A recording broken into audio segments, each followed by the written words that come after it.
Hi, this is Tim of the 1916 Company. Welcome and thanks for logging on. If you love this watch, email me, Team Mosso at the1916company.com for purchase pricing and availability questions concerning this watch. And this watch, launched in 2024, is proof that the big watch is alive and well in Grenchen. From Breitling, this is the Superocean Automatic 46 Super Diver, and it is a super diver.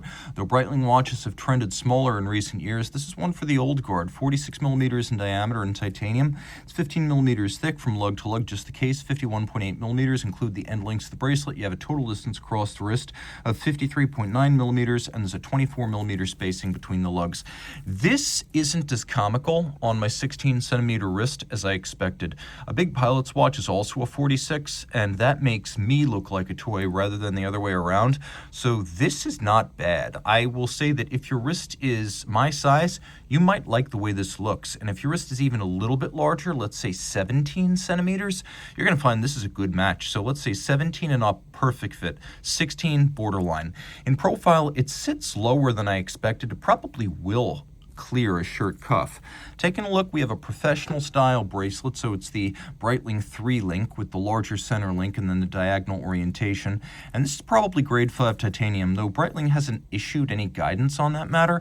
Polished titanium is almost always the grade 5 stuff, so that is my best estimation based on what I have in my hand and what I'm seeing with my eye. Now we have a conforming end link to mate it cleanly to the case and then taper down towards the clasp. We have removable links which are fixed in place using screws, and you can see we've got a few of those, but Breitling clasps just keep getting better and better. You can see some of the original packaging stickers are still on here. The original owner clearly didn't wear the watch much. I hate when people own and sell watches still on a bunch of stickers from the factory. It's almost like they didn't get any joy out of the experience, or they lost their nerve and they wanted to sell it. Well, whatever. You're going to get a watch that is still as close to the dealer's case as you can get. But here's the thing. The clasp, let me show you the internal. There's a push-button slider that has a large amount of adjustability built in, and you can see just how huge that range is. So you can fine-tune the fit, but if you push it all the way out, you can even sort of use it as a dive extension over a suit. Now, the clasp body is thick gauge, so is the swing arm. We now have twin triggers, so the old clamshell locking system's a memory in Breitling land for the most part. This is a much more upscale setup that feels competitive with Rolex and Omega, which is where they need to be at Breitling. Now, it is a 1,000 meter diver, screw down crown. You can see here a combination of polish and media blast. We have these kind of tapered and squared off, brushed and polished crown guards. There's a little bit of a vintage aesthetic here, although most of that is contained within the dial, where it looks a little bit like the early 60s slow chrono. We have an unusual bezel. You can see it has polished outer faces and media blasted recesses, but we have a trigger that will unlock it. And when it's unlocked, it can turn in either direction, and we have 1, 2, 3, 4, 5. 60 click bezel, but a chunky one. And it's easy to grip this knurling. It's really sharp. It really catches on your skin.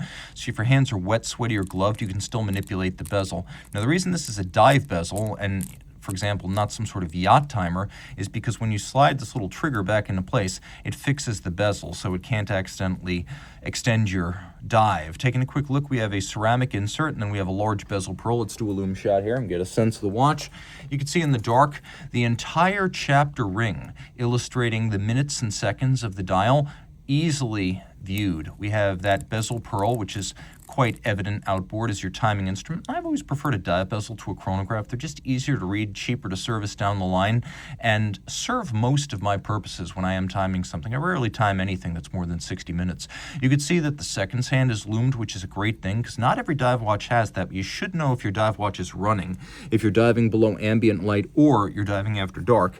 The dial has a dramatic Rehaut outboard. The Rehaut is a sort of sloped chapter ring that acts as a transition from the bezel down to the dial. And then you can see we have a dramatically boxed and slightly cambered, sort of vintage-inspired sapphire here. It's a very thick sapphire to enable the 1,000 meter diving depth. Now, there is no helium relief valve. I think Breitling's probably reasoned that you don't need that, even if you are a professional diver. It's such a rare use case.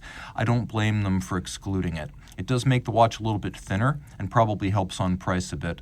So we have a dial that's sort of a camo motif with these little polished rhodium-plated steel indices, and then we've got the Breitling B up at the top, the Superocean script. It is a COSC certified Swiss chronometer, so though you can't see it, it seems like it's a Sellita SW300, which is Sellita's version of the time-tested ETA 289282, because they're talking about 25 joules in this. 289282 would be 21. A SW300 would be 25. So 4 hertz, 25 joules, bidirectional automatic winding, 42-hour power reserve, hacking seconds, and 5-position adjustment, and the movement is a COSC certified Swiss chronometer. Lots to love with this watch. And if you love this watch, reach out to Team Mosso at the 1916company.com for purchase and pricing details.